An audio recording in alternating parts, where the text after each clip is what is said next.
Bonsoir à tous, merci de m'avoir invité. Alors, je n'ai pas de nouvelles supplémentaires à ce que je vous ai écrit il y a quelques jours.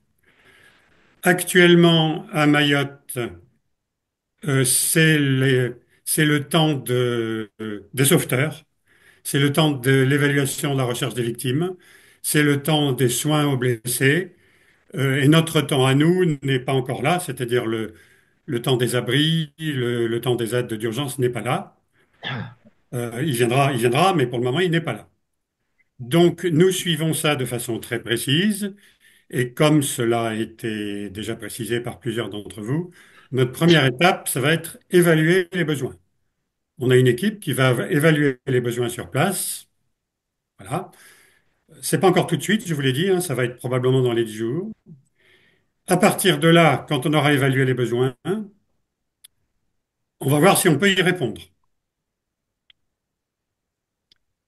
Si on décide qu'on peut répondre aux besoins, ce qu'on fait toujours, c'est que on s'entend avec les autres ONG qui font la même chose que nous, qui sont des spécialistes des abris, et on se répartit les tâches pour savoir lequel d'entre nous pourra faire le mieux à tel endroit et dans cette telle situation.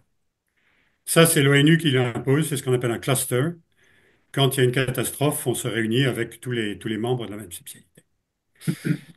Et même une fois qu'on aura passé tout ça, il restera une haie à franchir qui est probablement la plus difficile dans le cas de Mayotte, qui est l'autorisation des autorités françaises. On ne peut rien faire si les autorités françaises ne veulent pas de l'aide des ONG. Donc tout ça est sujet à ça. Voilà pour Mayotte. Ceci dit, il n'y a pas que Mayotte. À 500 kilomètres de Mayotte, il y a le Mozambique, qui a subi une catastrophe absolument identique, et à laquelle on est à peu près sûr qu'on va répondre, parce qu'on est déjà sur place en raison des conflits locaux qu'il y a. Pour nous, Shelterbox, comme pour le Rotary, on est internationaliste et donc on met l'argent et on met nos moyens à l'endroit où ça nous paraît le plus adapté. Voilà, le Mozambique est dans un état catastrophique. Je vous rappelle que les Comores ont le PNB le plus faible de France, mais le Mozambique a encore un PNB 8 fois inférieur à celui, je parle pas des Comores, pardon, de Mayotte.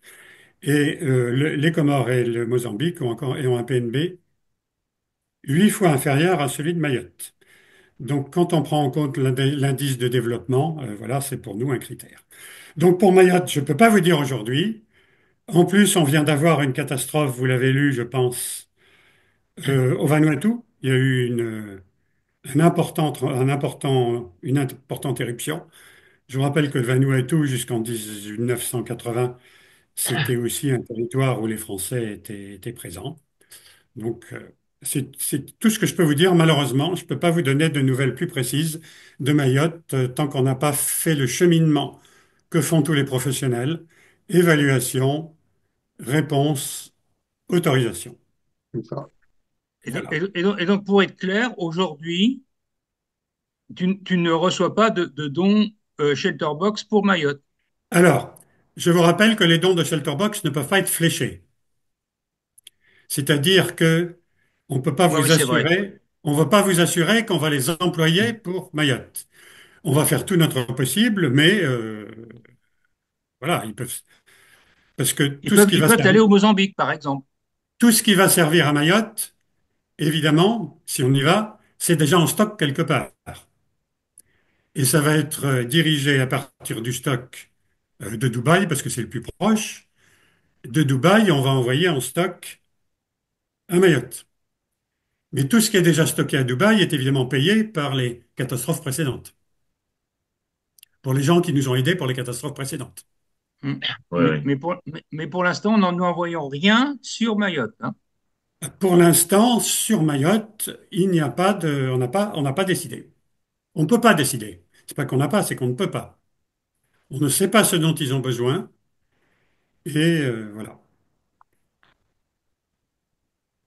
Super. Oui, enfin, c'est assez stupéfiant ce que tu nous dis, quoi, parce que ça veut dire que nos membres et les citoyens ont constaté ce qui s'est passé il y a plusieurs jours et on leur dit on ne peut de toute façon toujours pas bouger. C'est Exactement. C'est pas qu'on ne veut pas toujours, c'est pas qu'on ne peut pas bouger, c'est que on n'a pas on est obligé de définir la réponse qu'on va donner. On pour peut ça, pas ça. envoyer, on est des organismes internationaux professionnels, d'ailleurs reconnus comme tels, aussi bien avec notre convention avec le Rotary qu'avec les grands organismes internationaux. On est obligé de faire ce que font les organismes professionnels, c'est-à-dire d'avoir un projet précis. On ne peut pas demander, on ne peut pas envoyer un camion sur les routes rempli de matériel quand, quand on a la situation qu'on a. Donc on nous demande d'avoir un projet précis. Et encore une fois, notre projet, il arrive après les sauveteurs. D'ailleurs, Shelterbox, pour l'histoire, est né de ça. Shelterbox est né de la découverte par son créateur, qui était militaire, que après le temps des sauveteurs, qui venaient tous, ils venaient avec leurs chiens, ils venaient avec leurs équipes, ils venaient avec les pompiers sur le terrain. Et 15 jours après, ils partaient tous. Et les gens étaient abandonnés et n'avaient pas d'abri, ils n'avaient plus rien. Donc, Shelterbox est né de ça, c'est-à-dire d'une aide qui est apparue à un moment secondaire, pas immédiat, mais à un moment secondaire de la catastrophe. Voilà. Si on va faire le travail bien, on ne peut pas faire autrement.